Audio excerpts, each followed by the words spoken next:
Hi guys, Harihara వీరమల్లుకి ఇదిగా ఏదో bad టక్ తీసుకొచ్చారు, కావాలని బ్యాడ్ టక్ తీసుకొచ్చి మూవీని అటర్ ఫ్లాప్ చేశారు, కలెక్షన్స్ రానివ్వకుండా చేశారని చాలామంది టాక్ అయితే నడుస్తుంది. దాని గురించి ఇవాళ క్లారిటీ ఇస్తాను. యాక్చువల్లీ హరిహర వీరమల్లు ఎందుకు నెగిటివ్ టాక్ వచ్చింది అంటే దానికి మేజర్ మైనస్ విఎఫ్ఎక్స్ అనమాట. ఎందుకంటే 5 ఏళ్ళు పట్టింది సినిమా రిలీజ్ కావడానికి. రీజన్స్ చాలా ఉండొచ్చు, కానీ end of the day movie release అయ్యాక ఎందుకంటే మీరు ప్రీమియర్ షో 1000 రూపీస్ టికెట్ పెట్టారు. అది ఫ్యాన్స్ అన్న వాళ్ళు చాలామంది ఒక ఉత్సాహంతో ఊపుతో వెళ్ళిపోతారు. ఎందుకంటే 5 ఇయర్స్ తర్వాత అందులో పాలిటిక్స్లోకి వచ్చాక ఆయన డిప్యూటీ సీఎం అయ్యాక ఒక ఊపు ఉంటుంది, అందరికీ ఒక ఎక్స్పెక్టేషన్ ఉంటుంది హరిహర వీరమల్లు మీద. సో ఆల్రెడీ మీరు చాలా ప్రమోషన్స్ చేశారు కాబట్టి ఆ ఒక్క దాంతో ఆ ప్రమోషన్స్ చేయడంతో ఇంకా ఎక్స్పెక్టేషన్స్ పెరిగి ట్రైలర్ రిలీజ్ అయ్యాక ట్రైలర్తో కూడా ఇంకా ఎక్స్పెక్టేషన్స్ పెరిగిపోవడంతో ఆ 1000 రూపాయల టికెట్ అయినా సరే కొనుక్కుని మరి వెళ్ళి చూశాక ఆ విఎఫ్ఎక్స్ చూశాక అందరికీ రోత పుట్టింది. ఫస్ట్ ఆఫ్ ఆల్ నిజంగా చెప్తున్నా, ఆ విఎఫ్ఎక్స్ చాలా చండాలంగా చేశారు నిజంగా. దాని మీద మాత్రం అస్సలు ఏమీ ఖర్చు పెట్టినట్టుగా కూడా అనిపించలేదు. అంటే ఆ గుర్రం షాట్స్ వచ్చేసరికి ఎలా అనిపించిందంటే పవన్ కళ్యాణ్ గారు తలకాయ తీసేసి ఇంకొకళ్ళ తలకాయ ఏదో అతికించినట్టు ఆ విఎఫ్ఎక్స్ చూస్తే కూడా ఒక రియలిస్టిక్గా కనిపించాలి కదా. అండ్ గుర్రాలు వీళ్ళు హార్స్ రైడింగ్ స్వారీ చేస్తున్నప్పుడు ఒక ప్రదేశం నుంచి ఇంకొక ప్రదేశానికి వెళ్తున్నప్పుడు అందరూ అసలు ఆ గుర్రాలు ముందుకు వస్తున్నట్టు ఆ ఫీల్ కలగదు, గుర్రాలు పరిగెడుతున్నట్టు ఉండదు, ఆ వెనకాల బ్యాక్గ్రౌండ్ వెళ్ళిపోతున్నట్టు అనిపిస్తూ ఉంటుంది, గుర్రాలు మాత్రం అక్కడే ఉన్నట్టు అనిపిస్తూ ఉంటాయి. సో అంత దారుణంగా విఎఫ్ఎక్స్ చేశారు. అసలు ఏంటో కూడా తెలియదు. నేను చూశాను కాబట్టి చెప్తున్నాను, ఎవరు చూడకపోతే చూడండి. ఎందుకు మరి నెగిటివ్ టాక్ వచ్చిందంటే దీనివల్లే చాలా అదొక్క సీన్సే కదా, చాలా విఎఫ్ఎక్స్ కూడా అంత దారుణంగా జరిగే ఫోకస్ అయితే పెట్టలేదని తెలిసిపోతుంది. అండ్ మెయిన్ ఈ వీడియోలో స్పాయిలర్ అలర్ట్ అయితే ఉండబోతుంది. ఎందుకంటే కంప్లీట్లీ ఈ మూవీలో ఏం జరిగే, ఎందుకు ఇలాగా బ్యాడ్ టాక్ వచ్చింది అన్నది కంప్లీట్లీ నేను చెప్పబోతున్నా. సో ఎవరైనా మూవీ చూడని వాళ్ళు ఎవరైనా అయితే ఈ వీడియోని అయితే స్కిప్ చేసేయండి. మూవీ చూసిన వాళ్ళు ఎవరైతే మాత్రం ఖచ్చితంగా ఈ వీడియోని చూడని వాళ్ళు ఎవరైనా ఉంటే మాత్రం ఖచ్చితంగా ఈ వీడియోని అయితే స్కిప్ చేసేయండి, చూడకండి. సో ఇది మాత్రం కంప్లీట్లీ స్పాయిలర్ అలర్ట్ అనమాట. ప్రతిదీ ఒక దగ్గర అయితే ఏకంగా పవన్ కళ్యాణ్ గారిని ఆ ఫేస్ తీసి ఇంకో ఏదో తలకాయ పెట్టినట్టు అనిపించింది, ఎడిట్ చేసినట్టు ఉంది.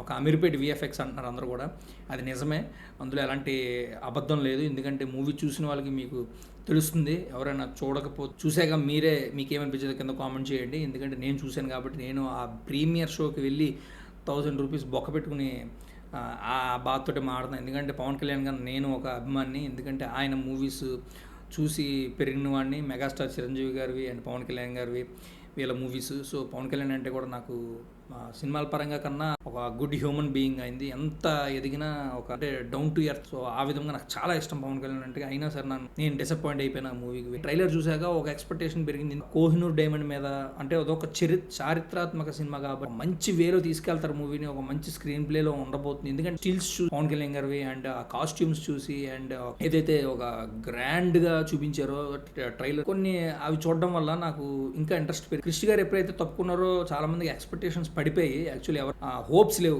మూవీ మీద. కానీ ట్రైలర్ ఎప్పుడైతే రిలీజ్ అయిందో అప్పుడు హోప్స్ పెరిగి ఆ మూవీలో ఏదో ఉండబోతుంది ఖచ్చితంగా. ఒక కోహినూర్ డైమండ్ అని చెప్తున్నారు, ఒక చారిత్రాత్మక స్టోరీ కాబట్టి, ఒక ఫిక్షన్ స్టోరీయే. హరిహర వీరమల్లు అన్న క్యారెక్టర్ ఫిక్షన్ స్టోరీ, కల్పిత పాత్ర. కానీ ఆ కోహినూర్ డైమండ్ గురించి ఒకప్పుడు మొఘల్స్ ఏ విధంగా హిందూయిజంని అంతం చేయాలని ఎలా టార్చర్ పెట్టారో, వాళ్ళ మతంలోకి మీరు మా మతంలోకి మారకపోతే వాళ్ళని మన హిందువుల్ని ఎంత హింసించి అన్న దాని మీద తీసుకుని బేస్ అయ్యి చేసిన స్టోరీ. మంచి స్టోరీ మీద వచ్చారు. ఆ స్క్రీన్ ప్లే కానీ ఆ విజువల్ చాలా చండాలని చేసి పారేశారు. ఫస్ట్ హాఫ్ అలా వెళ్తూ ఉంటుంది, బాగుంటుంది. ఎందుకంటే కొంచెం ఎంగేజింగ్గా ఉంటుంది. కోహినూర్ డైమండ్ అండ్ హరిహర వీరమల్లు అన్న క్యారెక్టర్. ఇది స్పాయిలర్ వీడియో. సో ఎవరైనా మూవీ చూడని వాళ్ళు ఎవరినైతే మాత్రం ఈ వీడియోని స్కిప్ చేసేయండి. ఎందుకంటే ఇది కంప్లీట్లీ స్పాయిలర్ వీడియో. సో అందుకే మాట్లాడుతున్నాను. ఎందుకంటే చాలామంది హరిహర వీరమల్ని బ్యాడ్ టాక్ తీసుకొస్తున్నారు. ఎప్పటికైనా ఎండ్ ఆఫ్ ది డే ఎవరికి ఎన్ని బ్యాడ్ రివ్యూస్ ఇచ్చినా, ఆ మూవీ గురించి ఎంత తప్పుగా మాట్లాడినా, సినిమాలో దమ్ముంటే ఆ సినిమాని ఎవడు ఆపలేడు. ఒక టైంలో అత్తారింటికి దారేది అదే ఒక ఎగ్జాంపుల్. ఎందుకంటే ఆల్రెడీ ఇంటర్నెట్లో వచ్చేసినా కూడా అది ఏ రేంజ్లో కలెక్షన్స్ తీసుకొచ్చి పెట్టిందో అందరికీ తెలిసిన విషయమే. ఒక రికార్డు స్థాయి, ఎవరికి కూడా అది చెందదు ఆ రికార్డు. ఎందుకంటే అత్తారింటికి దారేది మూవీ ఆన్లైన్లో పెట్టేసేసరికి పైరసీ వచ్చేసినా కూడా థియేటర్కి వెళ్ళి records బద్దలైపోయి Attarintiki Daredi. So end of the day మూవీలో దమ్ము ఉంటే ఎవడో ఆపలేడు. అందులో పవర్ స్టార్ పవన్ కళ్యాణ్ గారు మూవీస్ అంటే ఫ్యాన్స్ ఏ రేంజ్లో ఆయనకి ఎంత క్రేజ్ ఉందో అందరికీ తెలిసిన విషయమే. సో నిజాలే మాట్లాడుకోవాలి కాబట్టి ఎవరి ఫ్యాన్ అయినా సరే మనం నిజాలే చెప్తాం కాబట్టి. సో ఫైనల్గా అయితే మూవీలో ఇవే మేజర్ డ్రాబ్యాక్స్. అండ్ సాంగ్ కొల్లగొట్టినాదిలో ఒక్కటే బాగుంటుంది. కొరియోగ్రఫీ కానీ ఫస్ట్ హాఫ్లో సాంగ్ పిక్చరైజేషన్ చాలా బాగుంటుంది. స్క్రీన్ ప్లే చాలా అసలు సెకండ్ హాఫ్ అసలు స్క్రీన్ ప్లే చాలా వరస్ట్గా ఉంటుంది. అంటే ఇంకా హిందూయిజం గురించి, సనాతన ధర్మం గురించి వీటి మీద వెళ్ళిపోతూ ఉంటుంది మూవీ అంతా కూడా.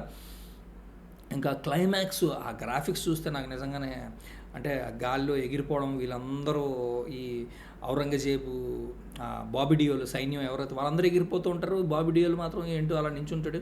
అతను కూడా ఒక స్టేజ్లో ఇంకా సైక్లోన్ తుఫాన్ దగ్గరికి వచ్చేసరికి అతను పైకి ఎగురుతాడు. వీళ్ళిద్దరూ RRR మూవీలో రామ్ చరణ్, జూనియర్ ఎన్టీఆర్ వీళ్ళిద్దరు కలుసుకుంటారు కదా, ఆ సీన్, ఆ షాట్ సేమ్ షాట్ పెట్టారు.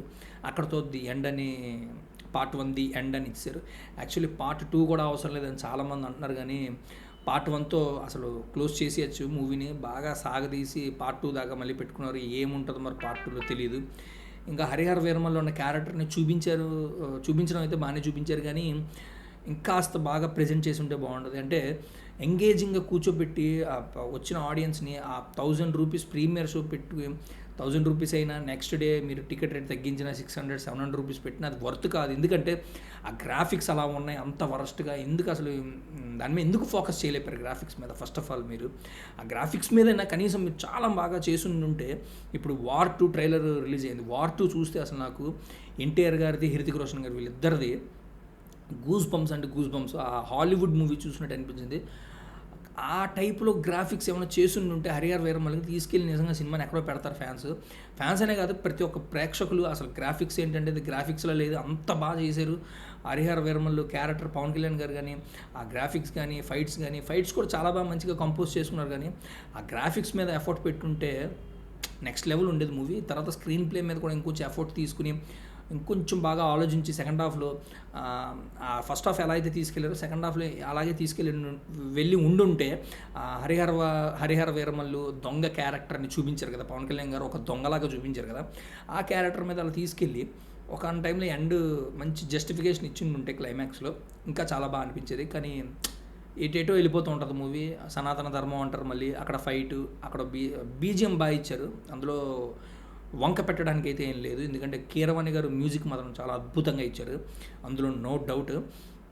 మిగతావన్నీ ఇవే మైనస్. ఏంటంటే మేజర్ అయితే అసలు ఒక టైంలో మన చిరంజీవి గారి మూవీ ఆచార్య మూవీలో కూడా ఇలాగే వేసుకున్నారు మీమ్స్. ఆ చిరంజీవి గారి ఫేస్ చూపిస్తే అందరూ అసలు నాకు కూడా అసలు ఏంటిది, ఎందుకు ఇలాగా చేశారని చెప్పేసి నాకు కూడా చాలా ఫ్రస్ట్రేషన్ వచ్చింది. ఎందుకంటే చిరంజీవి గారి ఫేస్ని ఒక దీనిలోని గ్రాఫిక్స్ చూపించడం అవసరం లేదు. అసలు ఆయన ఉన్నదాన్ని షేవ్ చేసుకుని కొంచెం మేకప్ వేసి చూపించుంటే సరిపోదును. ఏదో ట్రై చేశారు కానీ వర్కౌట్ అవ్వలేదు. అలాగే ఇది కూడా కొన్ని షార్ట్స్ బాగున్నాయి, కానీ కొన్ని ఇంకా ఫాక్స్, ఇంకా ఏంటంటే ఆ షిప్ స్టార్టింగ్లో పవన్ కళ్యాణ్ గారి ఎంట్రన్స్, ఆ పైనుంచి కెమెరా షిప్స్ అన్నీ చూపించడం, మచిలీపట్నం అది చూపించడం, అది చాలా బాగా అనిపించింది. మిగతాది ఇంకా రిమైనింగ్ అన్నీ కూడా అసలు హార్స్ స్వారీ కానీ అసలు అది మరీ టూ మచ్ వరస్ట్. అది తెలిసిపోతుంది, క్లియర్గా తెలిసిపోతుంది. ఆ నక్కలు వస్తున్నప్పుడు కానీ అవి అయిపోయిన తర్వాత. అండ్ కామెడీ ఇంకోటి, ఆ నక్కలతో ఈయన ఆ నక్కలతోటి మాట్లాడాను అన్నట్టు ఒక కామెడీ ఒకటి క్రియేట్ చేశారు. అది అంత వర్కౌట్ కాలేదు, కొంచెం పర్లేదు, కానీ అది కూడా ఎందుకో అనిపిస్తుంది. అంటే చెప్తున్నాం కదా, ఎందుకురా బాబు పెట్టారు అన్న ఫీలింగ్ రాకూడదు. సో ఆ ఫీలింగ్ వచ్చిందన్నమాట VFXకి. ఇంకా మిగతా క్యారెక్టర్స్ అందరూ సునీల్ గారు ఉన్నారు, సుబ్బరాజు ఉన్నారు, తనికెళ్ళ భరణి ఉన్నారు, సత్యరాజ్ ఉన్నారు. ఎంతమంది క్రూని పెట్టుకున్నా, ఎంతమంది ఆర్టిస్టులని పెట్టుకున్నా కూడా వర్కౌట్ కాలేకపోయింది మూవీ. సో ఇందువల్ల మేజర్ డ్రాబ్యాక్స్. స్టోరీ పరంగా చెప్తే మాత్రం సినిమా అసలు నెక్స్ట్ లెవెల్. చావాతో చాలామంది పోల్చారు, కానీ చావాలో ఏంటంటే ఆ క్యారెక్టర్ ఏదైతే ఉందో సంభాజీ మహారాజు అంటే ఛత్రపతి శివాజీ కొడుకు, తర్వాత ఛత్రపతి శివాజీ చనిపోయిన తర్వాత సంభాజీ మహారాజు ఎలా పరిపాలించాడు అన్న దాని మీద మూవీ రన్ అయ్యింది. అంటే ఛత్రపతి శివాజీని చూపించకుండా తన తనయుడు అంటే కొడుకు ఛత్రపతి శివాజీ చనిపోయాక రాజ్యాన్ని నెక్స్ట్ సంభాజీ మహారాజు ఎలాగా పరిపాలించాడు, ఎలా చూపించాలి అన్న ఛత్రపతి ఐ మీన్ 'చావా' మూవీలో అంత బాగా అసలు డిజైన్ చేశారు క్యారెక్టర్ని. ఆ క్యారెక్టర్ కూడా అతను ఎంత అంటే అంత ప్రాణం పెట్టి చేసాడు. ఆ సింహం షాట్ కానీ, అండ్ ఇందులో 'హరిహర వీరమల్లో' కూడా టైగర్ షాట్ చూస్తే నాకు నిజంగా కొన్ని సీన్ బాగుంది. ఏంటంటే కళ్ళతోటి ఆయన కమాండింగ్ చేయడం, దాన్ని కంట్రోల్ చేయడం, కళ్ళుతోటి టైగర్ని, అది బాగుంది. కానీ చావాలో చూసుకోండి, సింహంతో ఫైట్ ఉంటుంది. అసలు ఆ సింహం కూడా గ్రాఫిక్స్ అనిపిస్తుంది. అసలు ఏ రేంజ్లో ఉంటుంది అసలు ఆ సింహంతో ఆ ఒక షాట్. అలాంటిది ఏమైనా మంచిగా పెట్టి తీసుండుంటే మాత్రం సెకండ్ హాఫ్లో కూడా యానిమల్స్తో మంచి ఏదైనా పెట్టుండుంటే అసలు మూవీ ఎక్కడికో వెళ్ళిపోయేది, నిజంగా చెప్తున్నా. ఎందుకంటే అంత మంచి కాన్సెప్ట్తో వచ్చి చండాలం చేసేసారనమాట. ఇంకా పవన్ కళ్యాణ్ గారు అయితే అవుట్ అండ్ అవుట్ యాక్షన్ ఆయనది 100కి 200% గుడ్, అందులో నో డౌట్ ఎట్ ఆల్. ఎందుకంటే ఆయన న్యాయం చేసేసారు మూవీకి. ఆయన ఎంత పెట్టగలరో, ఎంత చేయగలరో, ఆ మార్షల్ ఆర్ట్స్ ఆయన విజృంభించాడు, ఆయన కలంతా బయటికి తీసాడు. కానీ మూవీలో దమ్ము ఉంటే, ఐ మీన్ స్టోరీ, ఆ స్టోరీలో దమ్ము లేదు. మెయిన్ ఆ స్టోరీనే సరిగ్గా తీసుకెళ్ళలేకపోయారు. స్క్రీన్ ప్లే ప్రెజెన్స్ సరిగ్గా లేకపోవడం వల్లే ఆ విఎఫ్ఎక్స్ మరీ పరమ వరస్ట్గా చేయించుకున్నారు. కాబట్టే ఇవాళ ఈ టాక్ అయితే రావడం జరిగింది. హనుమాన్ మూవీ అందరూ చూసే ఉంటారు. హనుమాన్ మూవీ ఎంత చిన్న మూవీ, ఎంత పెద్ద క్యారెక్టర్లు, పెద్ద హీరోలు కూడా కాదు, చాలా చిన్న హీరో, చాలా చిన్న మూవీ, చాలా చిన్న బడ్జెట్.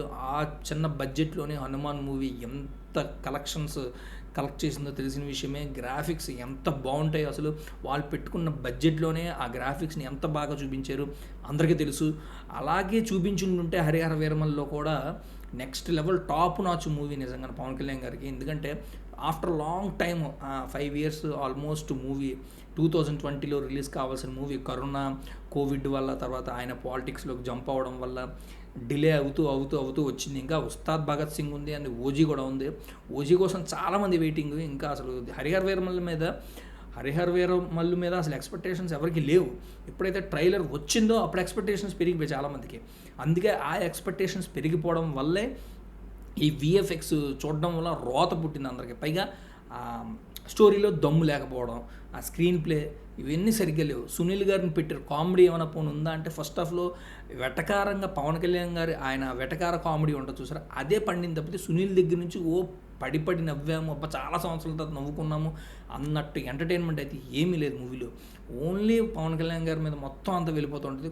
కొన్ని సీన్స్ చాలా బాగా తీశారు, కానీ చెప్తున్నా కదా, క్లైమాక్స్, ఆ విఎఫ్ఎక్స్ షార్ట్స్, అది అసలు అంత ఎందుకు అలా తీద్దాం అనుకున్నా నాకైతే అర్థం కావట్లేదు. ఫస్ట్ హాఫ్ ఇంటర్వెల్లో కూడా ఫైట్ బాగుంటుంది, కానీ ఆ చార్మినార్ సెట్ చూడగానే రోత పుడుతుంది నిజంగా. ఇంక లేచి వెళ్ళిపోదాం అనిపిస్తుంది. ఆ చార్మినార్ సెట్ చూస్తే అసలు ఒక్కడ మూవీ గుర్తొచ్చింది. ఒక్కడ మూవీలో గుణశేఖర్ గారు ఆ చార్మినార్ సెట్ వేస్తే ఎంత న్యాచురల్గా ఉంటుంది, అసలు సెట్ వేసినట్టు ఉండదు, అంత న్యాచురల్గా ఆ కెమెరా టెక్నిక్స్తో ఆ చార్మినార్ని ఎలా చూపించారో దీంట్లో కూడా అలా చార్మినార్ని చూపించి ఉంటే అంత బాగుండేది. అందువల్లే ఎక్స్పెక్టేషన్స్లో కనీసం కూడా రీచ్ అవ్వలేకపోయింది. పవన్ కళ్యాణ్ గారి కోసం చూడాలనుకుంటే ఫ్యామిలీ మెంబర్స్ తోటి కానీ పిల్లలతో వెళ్ళి చూడొచ్చు. అంటే ఆ విఎఫ్ఎక్స్, స్క్రీన్ ప్లే సెకండ్ హాఫ్లో సినిమా ఇంకెక్కడికో తీసుకెళ్ళిపోతూ ఉంటుంది, దేనికి సంబంధం లేకుండా. అవొక్కటే ఈ సినిమాకి మేజర్ డ్రాబ్యాక్స్. మిగతాదంతా కూడా బాగానే ఉంటుంది. సో మరీ వరస్ట్ అని చెప్పలేం, మరీ సూపర్ డూపర్ హిట్ అని చెప్పలేం, బిలో యావరేజ్ మూవీ. సో అదనమాట ఫ్రెండ్స్, నాకు అనిపించింది నేను చెప్పాను. ఎందుకంటే ఎన్నిసార్లు చూసినా కూడా మన కళ్ళతోటి మనం చూసాం కాబట్టి మనకి అది మైండ్లో ఉంటుంది, కాబట్టి అది ఎన్నిసార్లు చూసినా అది అలాగే ఉంటుంది. సో అందుకే నాకేమనిపించిందో ఇప్పుడు ట్రూలీ నేను స్పాయిలర్ అలర్ట్ అయితే చేశాను. అండ్ హరిహర వీరమల్లు క్యారెక్టర్ ఎలా వచ్చింది ఏంటి, అసలు పవన్ కళ్యాణ్ హరిహర వీరమల్లు క్యారెక్టర్ అసలు ఆయన ఏంటి, ఆయన పుట్టుక, ఆయన ఎక్కడి నుంచి వచ్చాడు అన్నది కూడా సినిమాలో చూపించడం జరిగింది. చూపించాక కూడా ఆ స్క్రీన్ ప్లే అన్నది బాగా ప్రెజెన్స్ చేసి ఉంటే, ఎగ్జిక్యూషన్ బాగా చేసి ఉంటే మాత్రం నెక్స్ట్ లెవెల్ మూవీ అవ్వుదును. అక్కడ వీళ్ళు రాంగ్ ట్రాక్లోకి వెళ్ళిపోయారు. So major drawbacks VFX, screen play, story depth లేకపోవడం, అంటే దమ్ము లేదు. సో ఇవన్నమాట నాకు అనిపించింది, నేను చెప్పాను, నా ఒపీనియన్ అదనమాట. మీకేమనిపించింది మీరు కూడా కింద కామెంట్ సెక్షన్లో కామెంట్ చేసేయండి.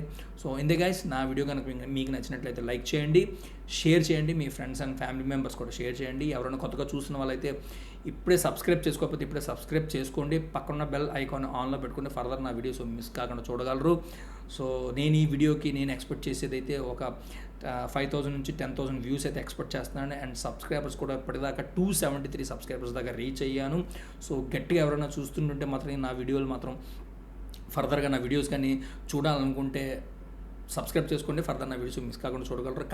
గట్టిగా గంట బెల్ అయితే కొట్టేయండి. అండ్ ఈ వీడియోతో నాకు సబ్స్క్రైబర్స్ కూడా ఒక 400 to 500 అయితే నేను ఎక్స్పెక్ట్ చేస్తున్నాను.